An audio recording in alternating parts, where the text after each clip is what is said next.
Selamat pagi, salam sejahtera, dan salam sehat untuk kita semua. Pada kesempatan video kali ini, kami dari kelompok 2 akan membahas materi mengenai struktur dan senyawa-senyawa penyusun membran. Umumnya, membran mempunyai ketebalan 7,5 nanometer sampai 10,0 nanometer. Senyawa utama penyusun membran adalah protein dan lipid. Protein biasanya mencakup setengah sampai 2/3 dari total berat kering membran. Yang berikut, jenis dan proposisi molekul protein dan lipid yang terkandung pada membran beragam, tergantung pada jenis membran dan kondisi fisiologis dari sel yang bersangkutan. Di antaranya adalah yang pertama, membran plasma, 2 tonoplast, 3 retikulum endoplasma, 4 diktiosom, 5 kloroplas, 6 nukleus, 7 mitokondria dan benda mikro atau peroksisom dan glioksisom. Komposisi membran berbeda-beda tergantung pada spesies dan lingkungan tempat tumbuhnya. Berikutnya, jenis lipid yang umum dijumpai adalah fosfolipid, glikolipid, dan sentrol. Nah, ada 4 jenis fosfolipid yang paling banyak dijumpai adalah yang pertama, fosfatidilkolin, yang kedua, fosfatidil-etanolamin, yang ketiga, fosfatidilgliserol, yang keempat, fosfatidil-inositol. Nah, dan juga ada 2 jenis glikolipid yang banyak didapati adalah yang pertama adalah monogalaktosidilgliserida, yaitu mengandung 1 molekul galaktosa, dan yang kedua ada digalaktosidilgliserida, yaitu mengandung 2 molekul galaktosa. Glikolipid terutama terdapat pada kloroplas, di mana fosfolipid jarang dijumpai. Protein pada membran dikenal ada 3 jenis, protein katalis atau yang disebut enzim, protein pembawa atau pengangkut yang disebut karir, dan protein struktural. Komponen membran penting lainnya adalah CO2+, di mana tanpa ion ini, membran akan kehilangan kemampuannya untuk mengangkut bahan-bahan terlarut ke dalam sitoplasma atau organel-organel sel. Tanpa ion Ca2+, membran akan menjadi bocor, di mana bahan-bahan yang sudah dibawa ke dalam sitoplasma atau organel akan dapat menembus keluar. Fungsi Ca2+ belum diketahui dengan baik, tapi diperkirakan berperan mengikat bagian hidrofilik satu sama lain dan dengan bagian protein yang bermuatan negatif di dalam membran. B. Fungsi membran. Sifat membran. Sifat membran sering dikatakan semi-permeabel, artinya molekul air dapat menembus biomembran tersebut. Ciri bahan-bahan yang terlarut dalam air, yaitu tidak dapat menembus membran tersebut, biasanya bersama-sama molekul air akan pula ikut ion-ion atau senyawa tertentu. Ion-ion atau senyawa tertentu terlarut di dalamnya juga bergerak menembus membran. Berdasarkan kenyataan ini, dikatakan bahwa sesungguhnya biomembran itu bersifat permeabel diferensial. Hampir semua biomembran mengandung sistem kompleks yang memindahkan molekul-molekul organik tertentu atau membiarkan ion anorganik spesifik untuk masuk ke dalam dan produk-produk tertentu keluar sel. Sistem transport membantu mempertahankan keadaan seimbang yang terus-menerus pada medium internal sel. Molekul-molekul air akan lebih leluasa untuk melewati biomembran dibandingkan dengan ion-ion atau senyawa-senyawa lainnya. Ada 4 teori untuk menjelaskan mengapa air lebih mudah melewati biomembran dibandingkan dengan ion atau senyawa lainnya, yakni yang pertama, membran tersusun dari bahan yang lebih mudah berasosiasi dengan molekul air dibanding dengan senyawa lain yang terlarut di dalam air, sehingga dengan demikian air akan lebih mudah melewati membran. Yang kedua, adanya gelembung udara yang mengisi celah-celah membran, sehingga hanya molekul atau unsur yang mudah menguap yang dapat melewati membran. Molekul air ini merupakan senyawa yang mudah menguap. Yang ketiga, pada membran terdapat pori-pori yang sangat kecil, sehingga hanya dapat dilalui oleh molekul-molekul air dan tidak cukup besar untuk dapat dilalui oleh molekul-molekul lain. Nah, di sini membran berfungsi sebagai saringan atau tapis. Baik, saya Dominikus Forel Friski Bribe. Saya akan melanjutkan materi 4. Air bergerak lebih cepat karena pergerakannya melewati membran disebabkan oleh difusi yang cepat pada bidang temu antara air dalam pori membran dengan cairan sitoplasma. Karena ada perbedaan potensial air yang sangat besar antara cairan sitoplasma dengan air dalam pori membran, difusi yang sangat cepat pada bidang temu ini menyebabkan tarikan bagi molekul-molekul air yang berada dalam pori membran, sehingga menimbulkan aliran massa molekul-molekul air di dalam pori membran menuju sitoplasma. Fungsi lain dari membran sel adalah dapat sebagai tempat berlangsungnya reaksi metabolisme, karena pada membran terdapat sejumlah enzim dan berfungsi sebagai alis dalam beberapa metabolisme. Selanjutnya C. Struktur dan fungsi kloroplas.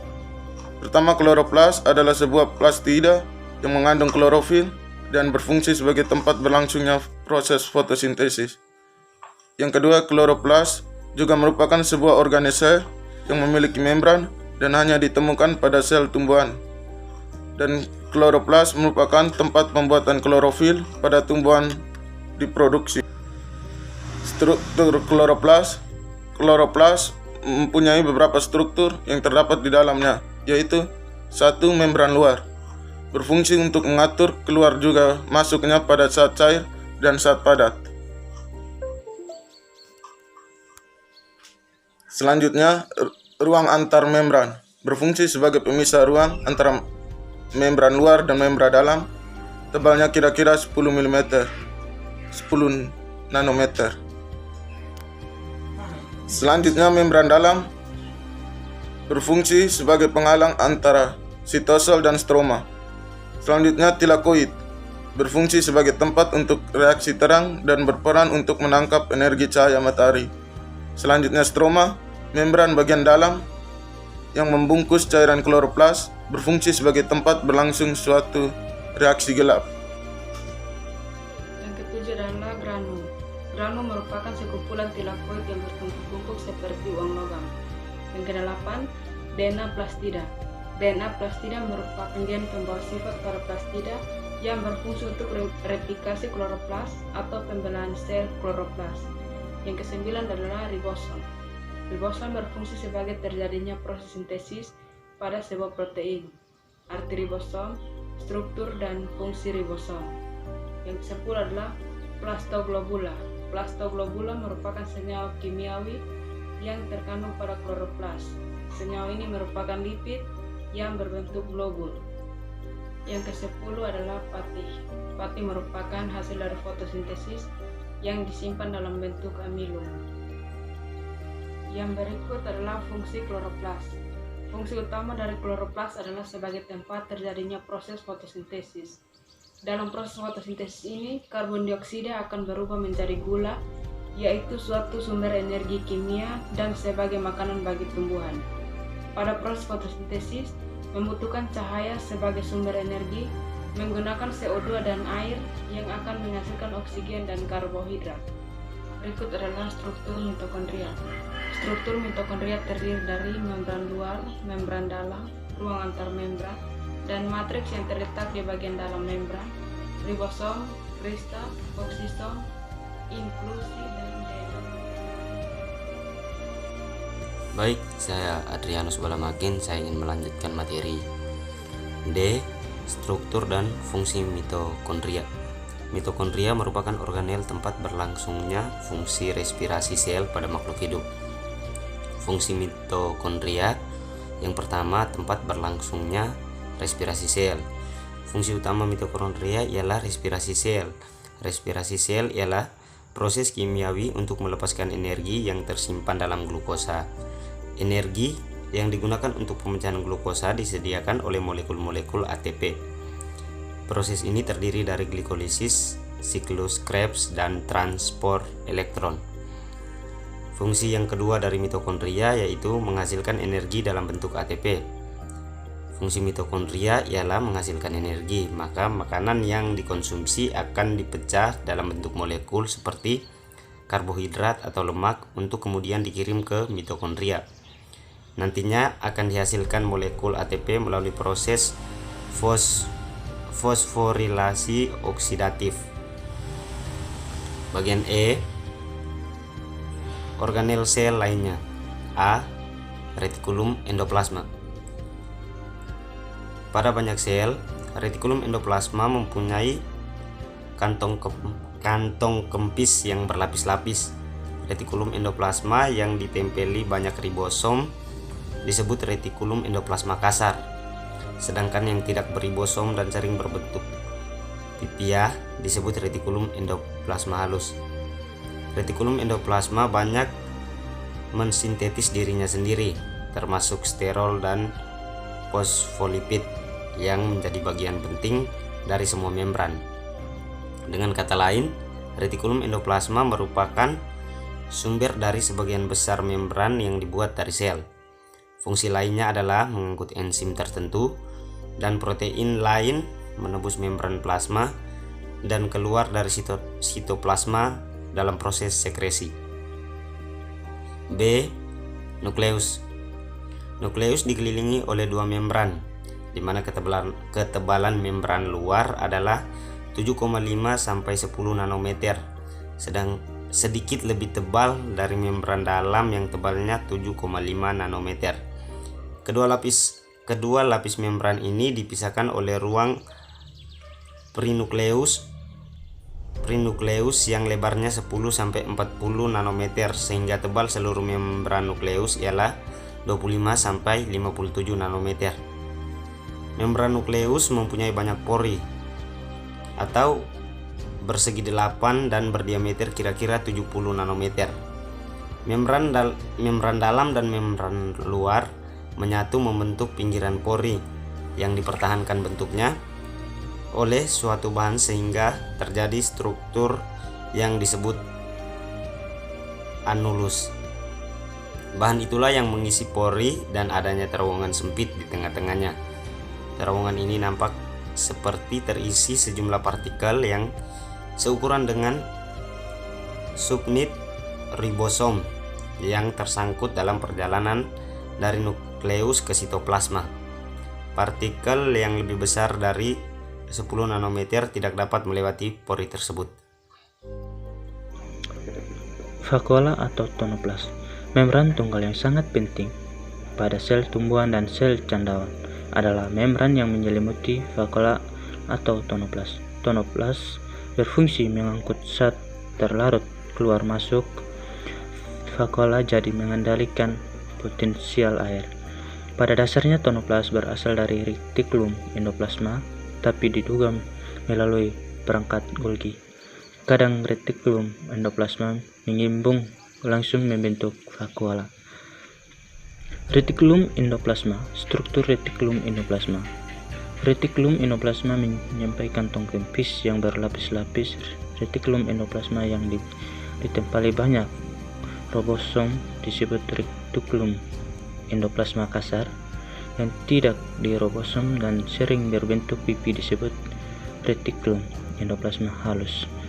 Retikulum endoplasma banyak mensintesis dirinya sendiri, termasuk sentrol dan fosfolipid yang menjadi bagian penting dari semua membran. Fungsi retikulum endoplasma. Retikulum endoplasma merupakan sumber daya sebagai besar membran yang dibuat di sel. Fungsi lain adalah mengangkut enzim tertentu dan protein lain, menembus membran berplasma dan keluar dari sitoplasma dan dalam proses sekresi. Benda mikro. Benda mikro adalah organel bulat yang terbungkus oleh hanya satu membran. Diameternya kira-kira 0,5 1 mm dan berbutir-butir di sebelah dalam, kadang disertai kristal protein.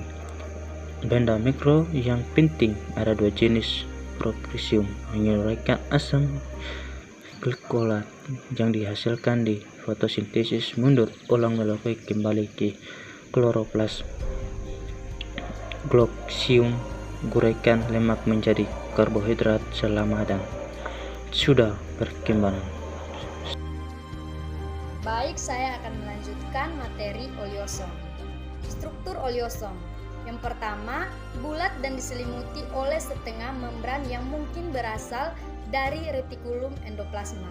Yang kedua, diameternya antara 0,5 sampai 2,0 nm. Yang ketiga, oleosom sebagian besar berisi bahan berbentuk lemak. Fungsi oleosom. Fungsi oleosom menjadi pusat sintetis dan penyimpanan lemak. Yang berikut plastid. Ciri plastid. Yang pertama, plastid merupakan struktur khusus. Yang kedua, diselimuti oleh sistem membran rangkap. Yang ketiga, membran dalamnya tidak berlipat-lipat. Yang keempat, plastid ada yang berwarna atau kloroplas dan ada yang tidak berwarna atau kromoplas. Kloroplas mengandung pigmen hijau, kromoplas mengandung pigmen lain, dan kloroplas mengandung suatu sistem membran atau tilakoid yang membentuk grana yang terbenam dalam stroma. Stroma adalah enzim yang mengendalikan fotosintesis, terdapat di membran tilakoid dan di stroma. Sekian dan terima kasih.